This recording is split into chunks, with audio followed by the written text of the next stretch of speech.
बातें करते हम खेतों की और उसके रखवाली की, बाग बगीचा फल फूलों और फसलों की हरियाली की। हम बीजों की बातें करते उत्तम जल संसाधन की, हम तकनीकी बातें करते फसलों के उत्पादन की। हर किसान का सपना सच हो जीवन सुखद बनाने को, गाँव-गाँव के हर आंगन का प्यारा सा ये दर्शन।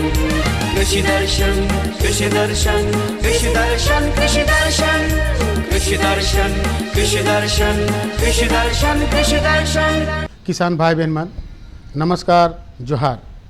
कृषि दर्शन कार्यक्रम में रौरमन के बहुत बहुत स्वागत है। किसान भाई बहन मन रौरमन के हम हर हफ्ता नवा जानकारी देवीला। आज भी रौरमन ले हम नवा और बेस जानकारी लेके आए। मकिल किसान भाई बहन मन जानकारी लेकर आगे चलू। हमारे देखा थी कृषि समाचार। नमस्कार, कृषि समाचार में आपका स्वागत है। मैं हूं अर्चना। आइए देखते हैं आज कृषि समाचार में क्या है खास।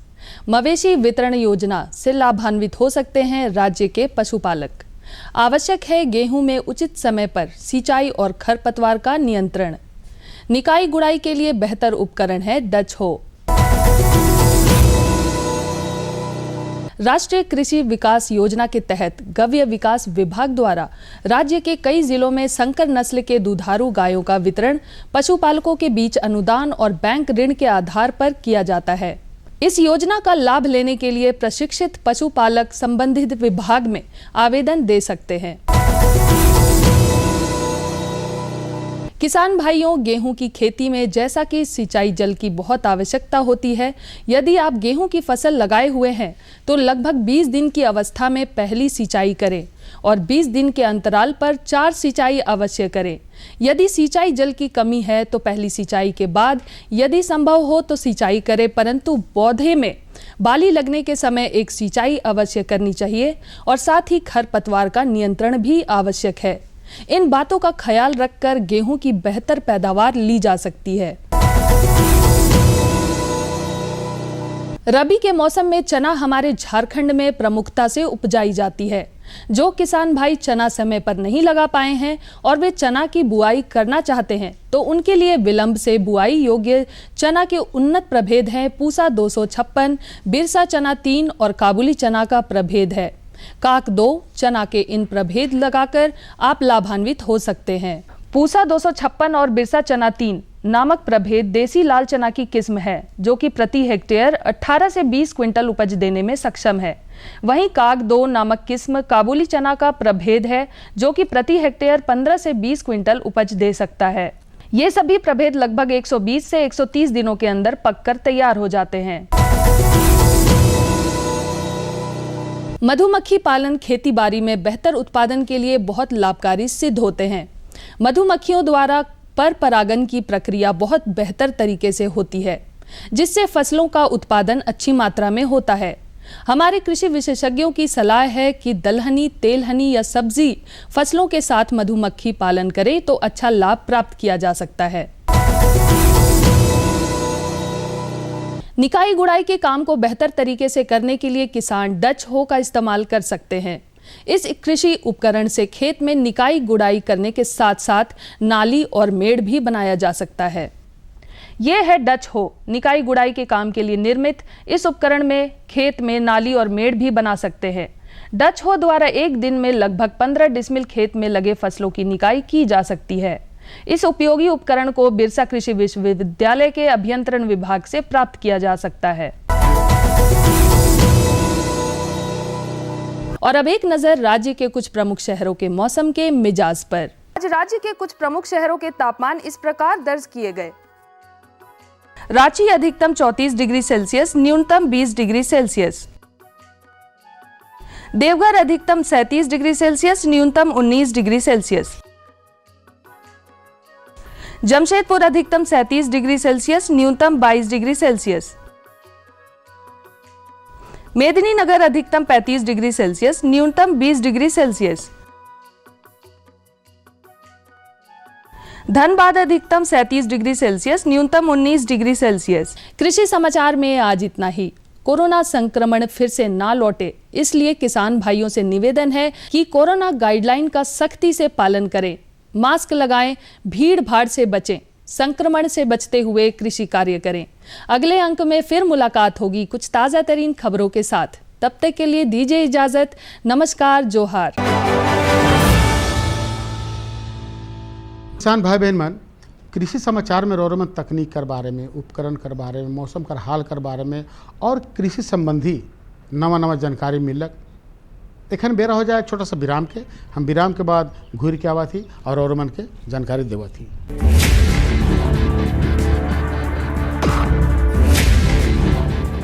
भोजन, जल और शुद्ध वातावरण हमारे जीवन का मुख्य आधार है और कृषि इसका मूल स्तंभ। पिछले 60 वर्षों में विज्ञान आधारित कृषि का व्यापक प्रसार हुआ है। साथ ही कृत्रिम संसाधनों के बढ़ते प्रयोग से कृषि की सतत क्षमता पर चिंताएं बढ़ी हैं। प्रधानमंत्री श्री नरेंद्र मोदी जी के दूरदर्शी नेतृत्व के अंतर्गत रसायन मुक्त जैविक खेती एक महत्वपूर्ण प्रयास है। रसायन मुक्त जैविक खेती को बढ़ावा देने के लिए 5 वर्ष पूर्व सरकार ने परंपरागत कृषि विकास योजना तथा उत्तर पूर्व भारत में जैविक मूल्य श्रृंखला योजनाएं आरंभ की। ऑर्गेनिक फार्मिंग को देश भर में बढ़ावा देने के लिए सरकार अनेक प्रयास कर रही है। इसके लिए परंपरागत कृषि विकास योजना के तहत काम किया जा रहा है। न सिर्फ ऑर्गेनिक फार्मिंग को बल दिया जा रहा है, बल्कि उसके लिए वैल्यू एडिशन और मार्केट की व्यवस्था भी की जा रही है। भारत सरकार एवं किसानों के सम्मिलित प्रयासों से आज देश के लगभग 36 लाख किसान 38 लाख हेक्टेयर क्षेत्र में जैविक खेती कर रहे हैं। इसके अतिरिक्त हमारे देश के अनेक ऐसे क्षेत्र हैं जहां आज भी पारंपरिक जैविक खेती हो रही है। इन पारंपरिक जैविक क्षेत्रों को जैविक प्रमाणीकरण सुलभ कराने हेतु पीजीएस के अंतर्गत लार्ज सुदूर उत्तर में हिमालय श्रृंखला के बीच स्थित लद्दाख ने भी पूर्ण जैविक के लक्ष्य की ओर बढ़ना शुरू कर दिया है।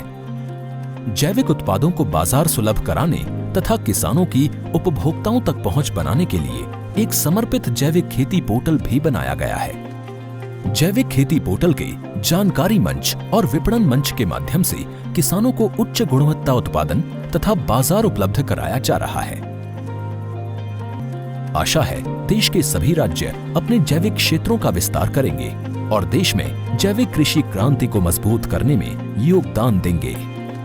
जैविक उत्पादों की देश और विदेशों में बढ़ती मांग तथा जैविक उत्पादों का बढ़ता बाजार, किसानों की उपभोक्ताओं तक पहुंच तथा जैविक एफपीओ द्वारा जैविक कृषि व्यापार में भागीदारी हमारे किसानों को अपनी आय बढ़ाने का अवसर दे रहा है। पिछले 5 वर्षों में जैविक कृषि उत्पादों का निर्यात दोगुने से अधिक बढ़कर 7,000 करोड़ रुपए से अधिक का हो गया है और इसमें प्रतिवर्ष 20% से अधिक की वृद्धि हो रही है। उम्मीद है पारंपरिक क्षेत्र के किसान भी इस बढ़ते बाजार से लाभान्वित होंगे और जैविक कृषि आंदोलन को आगे बढ़ाएंगे। किसानों की मुस्कान समृद्ध हिंदुस्तान की है पहचान।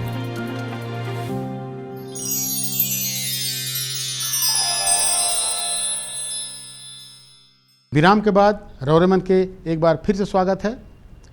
तो चलो किसान भाई बहन मन, आज का जो जानकारी है, ये जानकारी सुकर पालक जो हैं उमन के लिए बहुत ज़रूरी है कि सुकर मन में जो रोग होवेला, जो ज्वर होवेला, बीमारी होवेला और उकर बचाव कर बारे में। तो सुकर में अगर ज्वर हो गलक, बीमारी हो गलक, तो सुकर पालक मन के बहुत नुकसान होवेला। तो इन नुकसान से बचे ले चलू हमरे सीधे इकर जानकारी पिक्चर कर माध्यम से लेवा थी। तो सीधे चला थी हमरे पिक्चर माध्यम से जानकारी लेवा थी। सूकरों में होने वाली बीमारी सूकर ज्वर सबसे खतरनाक बीमारी है। यह बहुत तेजी से एक जानवर से दूसरे जानवरों में फैलती है, जिससे मृत्यु दर बढ़ जाती है। इस बीमारी से सूकरों को बचाने के लिए भारतीय पशु अनुसंधान संस्थान के वैज्ञानिकों ने स्वाइन फीवर वैक्सीन तैयार की है। आज हम पहुंचे हैं बिरसा पशु चिकित्सा महाविद्यालय रांची। आज का हमारा विषय है सूकर ज्वर बीमारी एवं इसके बचाव। इस विषय पर हमारे साथ बात करने के लिए मौजूद हैं डॉक्टर रविंद्र कुमार। आइए इनसे हम बात करते हैं। बहुत बहुत स्वागत है आपका सर हमारे कार्यक्रम में। धन्यवाद। सर बताइए कि ये बीमारी आखिर सूकर में कैसे आती है सर? सूकर ज्वर जो बीमारी है इसे स्वाइन फीवर भी कहते हैं और ये बीमारी सूकरों के लिए काफ़ी खतरनाक बीमारी है और इससे काफ़ी अधिक संख्या में सूकरों की मृत्यु होती है। जैसा हम जानते हैं कि झारखंड पूरे देश में सूकर के पॉपुलेशन में नंबर दूसरे स्थान पर रहता है और दूसरे स्थान पे है और ये जो सूकर है यहाँ पे किसान बहुत बड़ी संख्या में सूकर पालन करते हैं और ये एक रोज़गार का अच्छा साधन है। लेकिन इसमें सूकर इसलिए भी ज़्यादा लोग पालन करते हैं कि इसमें बीमारियां कम होती है। लेकिन अभी का जो मौसम है इस समय जो सूकरों में एक महत्वपूर्ण जो बीमारी है इसको सूकर ज्वर कहते हैं, वो अभी किसान अगर उसका देखभाल सही ढंग से नहीं करते हैं तो सूकर ज्वर होने की संभावना बढ़ जाती है और इससे मृत्यु दर काफ़ी अधिक हो जाती है।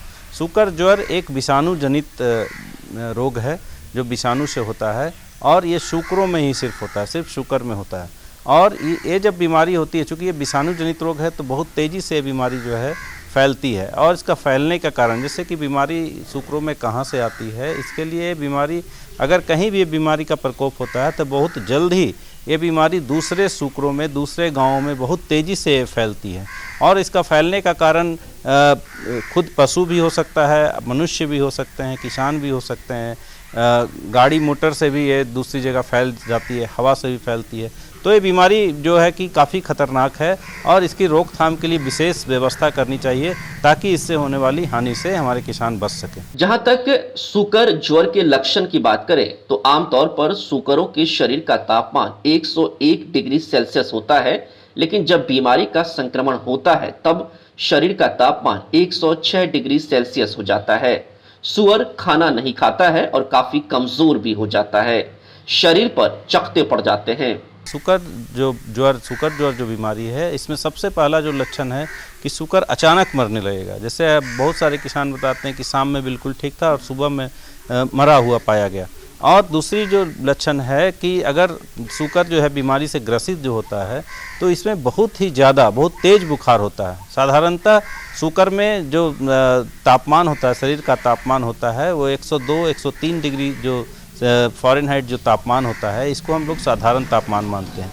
अगर इसका शरीर का तापमान जो सूकर ज्वर जब बीमारी का प्रकोप होता है तो शरीर का तापमान काफ़ी बढ़ जाता है, 106-107 डिग्री फ़ारेनहाइट तापमान हो जाता है।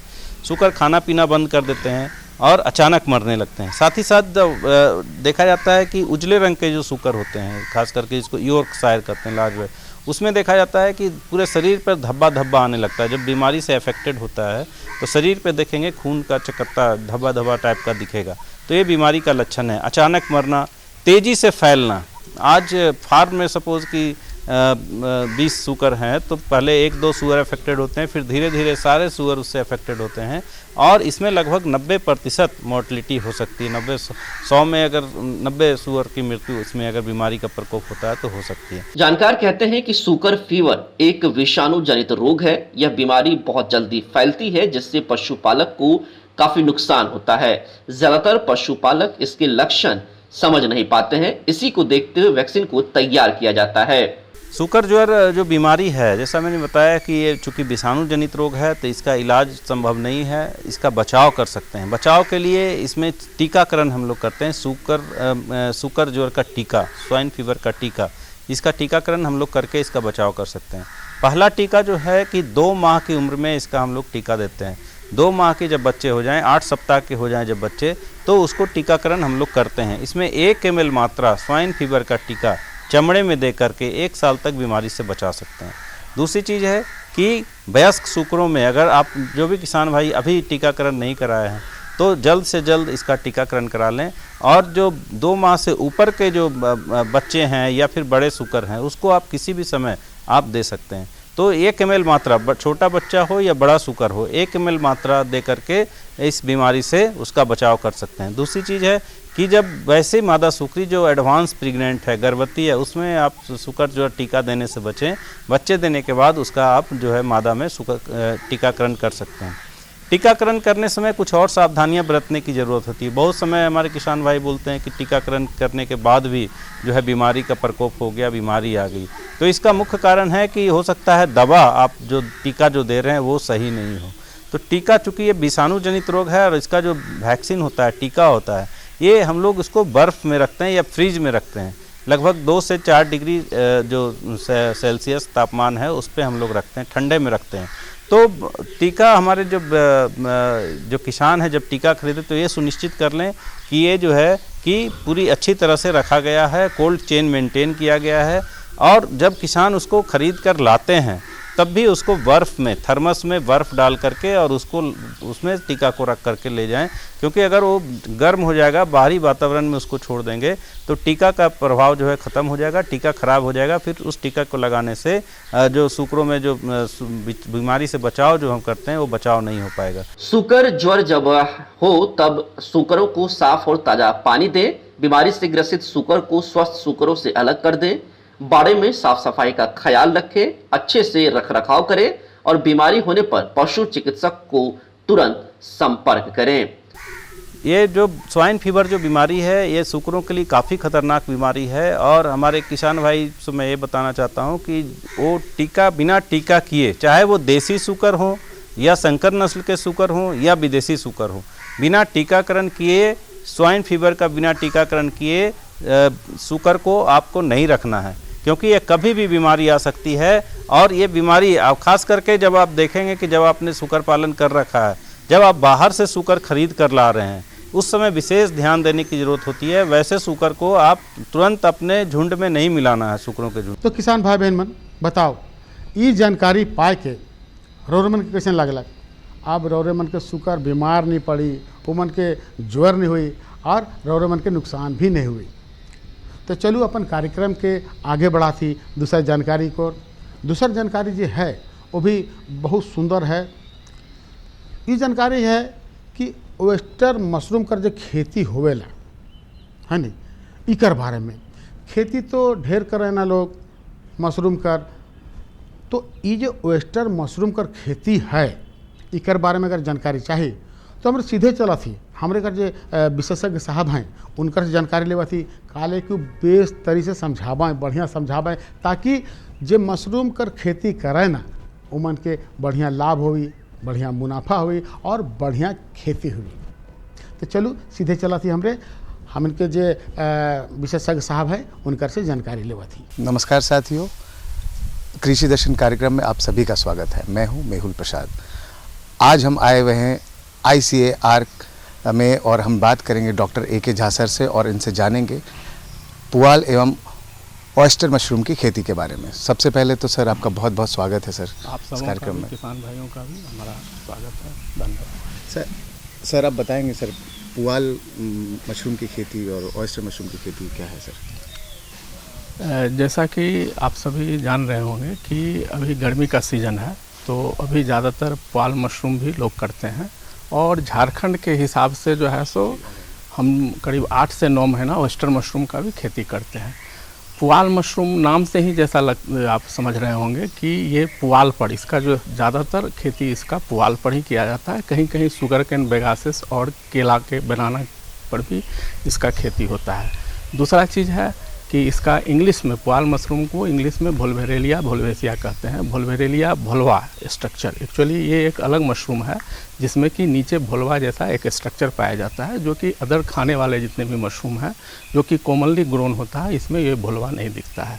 दूसरा, जहाँ तक ऑयस्टर मशरूम है तो ऑयस्टर मशरूम जीवाकार मशरूम माने जीव के आकार का माने मशरूम है और इसे यहाँ पर ढिंगरी मशरूम भी कहते हैं, इंग्लिश में प्लोरेटस कहते हैं। जहाँ तक प्लोरेटस का है, सजोर प्लोरेटस का कई सारा स्पेसीज है, कई सारे स्पेसीज झारखंड में ग्रो किए जाते हैं जो कि अलग अलग टेम्परेचर में। जैसे हम बात करेंगे कि कम टेम्परेचर पर, तो यहाँ ऑयस्टर का कम टेम्परेचर पर भी, जैसे कि किंग ऑयस्टर बोलते हैं, किंग ऑयस्टर का भी झारखंड में कहीं कहीं हम लोग खेती करते हैं और अपने लैब में हम टेस्ट किए हैं, जो कि 14 से लेकर के 18-19 डिग्री तक इसकी खेती आसानी से हो सकता है। इसके अलावा जाड़े में स्टेटस और फ्लोरिडा हम लोग उगाते हैं। थोड़ा हाई टेम्परेचर होने पर प्लोरेटस सजोर का जो एक मशरूम है जिसका की खेती, जो कि ऑयस्टर का ही वैरायटी है, जिसका खेती हम लोग करते हैं। और थोड़ा ज़्यादा जब टेम्परेचर होता है खासकर मार्च और अप्रैल में तो पिंक मशरूम बोलते हैं, जिसको कि प्लूरेटस जामोर का, इंग्लिश में उसको प्लूरेटस जामोर कहते हैं, जो कि पिंक मशरूम, पिंक ओएस्टर है, इसकी खेती की जाती है। तो इस तरह से ओएस्टर मशरूम का अलग अलग प्रजाति है और पैडी मशरूम का एक अलग प्रजाति है। सर जैसा आपने बताया कि ये अलग अलग तरीके की मशरूम है, तो सर इसकी तैयारी कैसे करते हैं सर आप? जहाँ तक पुआल मशरूम की बात है, पहले हम पुआल मशरूम से बात करें। ये पैडियस्ट्रा मशरूम इसको इंग्लिश में कहते हैं, और इसके लिए जो है सो ये एक्चुअली इसके लिए तापमान जो है सो 25 से लेकर के 35 डिग्री बहुत उपयुक्त तापमान है। और ख़ास करके भारतवर्ष में जो हमारा उड़ीसा राज्य है, उड़ीसा राज्य में, इवन आंध्र प्रदेश में, कुछ झारखंड के इलाके में, जहाँ की समुद्र तट के, जहाँ पर समुद्र है, समुद्र तटीय इलाके में इसकी खेती बहुत अच्छा से होता है। झारखंड में भी चक्रधरपुर और टाटा के जो इलाका है उसमें इस मशरूम की खेती अभी गर्मी के सीज़न में बहुत आसानी से किया जाता है। इस मशरूम के लिए 25 से 35 डिग्री का तापमान चाहिए और ह्यूमिडिटी जो है सो मोर देन 90%, 90% से अधिक जो है सो RH रिलेटिव ह्यूमिडिटी इसके लिए चाहिए। इस मशरूम का जो हम खेती करते हैं बहुत आसान है इसकी खेती करना, लेकिन अन्य मशरूम से थोड़ा सा अलग है। जैसे जो हम दूसरा मशरूम करते हैं उससे अलग है। इसमें हम क्या करते हैं कि 1.5 से 2 फीट का बंडल बनाते हैं। धान ही लेते हैं, धान का पुआल लेते हैं, उसको अच्छी तरह से काट लेते हैं और 1.5 से 2 फीट काट करके आधा किलो का हम बंडल बनाते हैं। ये जब हम पैडी स्टोर लेते हैं तो पैडी स्टोर को क्या करते हैं, जैसे दूसरे विधि में हम दूसरे मशरूम की खेती में स्टेलाइजेशन करते हैं, तो इसको भी थोड़ा हम स्टेलाइज कर देते हैं 12 से 18 घंटा, जिसमें कि हम केमिकल स्टेलाइजेशन भी करते हैं और गर्म पानी से भी इसको स्टेलाइज कर सकते हैं। अगर हम केमिकल स्टेलाइजेशन करते हैं तो 100 लीटर पानी में 10 ग्राम वेबस्टीन और 100 ml करीब फॉर्मेलिन का उपयोग करते हैं। जब हम इसको 12 से 18 घंटा इस धान का जो बड़ा काटा हुआ कुट्टी है उसको जब फुला देते हैं, फुलाने के बाद अगले दिन इसको हम आधा किलो का बंडल बना करके और उसको सुखा देते हैं। सुखाने पर यह ध्यान देना चाहिए कि उसमें 60% तक नमी होना चाहिए। उसके लिए हम थोड़ा पुआल को, कुट्टी को थोड़ा सा दबा के देखेंगे तो देखेंगे कि उसमें से थोड़ा भी पानी नहीं निकलेगा, लेकिन वो भींगा रहना चाहिए। उसके बाद इसको बंडल विधि से ही इसकी खेती करते हैं। इसकी खेती के लिए जो है सो जैसे कि हम इसका खेती कमरे में भी कर सकते हैं, और ये एक ऐसा मशरूम है जो कि कमरे के बाहर भी इसकी खेती हो सकता है। उड़ीसा में खास करके जहाँ केला का बागान है या जहाँ आर्द्रता ज़्यादा रहता है जिस खेत में, उसमें लोग यही एक मशरूम है जो कि जिसको कि वो लोग बाहर में, घर के कमरे के बाहर केला के जो बीच में रॉ होता है, जो बीच में दूरी होती है केला के, उसमें नीचे बिछा करके इस मशरूम की खेती करते हैं। इसमें क्या करते हैं कि हमको 4 बंडल पहले लेते हैं, जो कि आधा किलो का बंडल होना चाहिए, लगभग आधा किलो का बंडल लेते हैं। 4 बंडल को हम नीचे फर्श के नीचे हम बैम्बू का एक कुछ पट्टा दे करके बिछा देते हैं और उसके ऊपर इसको रखते हैं। 4 लेयर रखने के बाद फिर हम इसको स्पॉन का थोड़ा सा चारों ओर स्पॉन डालते हैं। फिर स्पॉन डालने के बाद इसमें एक उपयोगी चीज़ है कि जैसे कि बेसन या कोई भी दाल का हम प्रयोग कर सकते हैं। जनरली हम लोग बेसन का प्रयोग करते हैं, तो मशरूम बीज देने के ऊपर थोड़ा हम करीब 50 ग्राम बेसन डाल देते हैं चारों ओर, और उसके बाद फिर दूसरा लेयर डालते हैं 4 बंडल। दूसरा लेयर जब 4 बंडल डालते हैं तो उसको उल्टा डालते हैं। जैसे कि शुरू में इस तरह से 4 बंडल रखे, फिर दूसरे बार उसका अपोजिट डायरेक्शन में 4 बंडल को रखते हैं, फिर बीज डालते हैं, फिर उस पर हम बेसन डालते हैं, फिर 4 बंडल ऊपर अपोजिट करके रखते हैं। इस तरह से करीब हम लोग 4 लेयर बनाते हैं। मतलब टोटल 16 बंडल हमारा इसमें आवश्यकता होती है। 16 बंडल कहने का मतलब हुआ 8 से 10 केजी इसमें पुआल लगता है। उसके बाद उसको हम लोग बैम्बू पर, जहाँ बोले नीचे, बिछा देते हैं। बिछाने के बाद उसमें उसको प्लास्टिक से खाली कवर कर देते हैं। प्लास्टिक से कवर करके 2-3 दिन पर उस पर देखते हैं कि उसमें अगर नमी कम होता है तो थोड़ा हम लोग उसमें नमी दे करके पानी का स्प्रे करके थोड़ा नमी को मेंटेन करते हैं। ये 10-15 दिन के बाद देखेंगे आप कि उजला जैसा पूरा माइसीलियल ग्रोथ हो जाएगा, और साइड से जहाँ वो बंडल दोनों रखा हुआ था उसके बीच से कहीं आप गोल जैसा मशरूम करीब 15 दिन के बाद आप देखेंगे निकलेगा।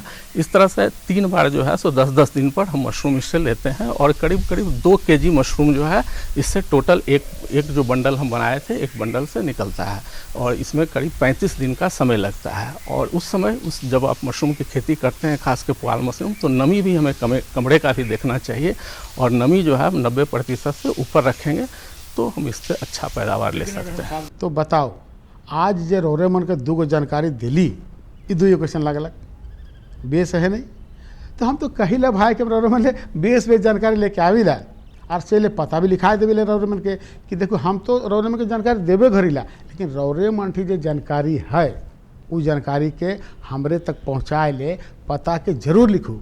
पता है कार्यक्रम कृषि दर्शन द्वारा केंद्र निदेशक दूरदर्शन केंद्र रांची रोड रांची, और पिन कोड संख्या तो जरूर लिखना है कि भूले के न खे, तो लिखू।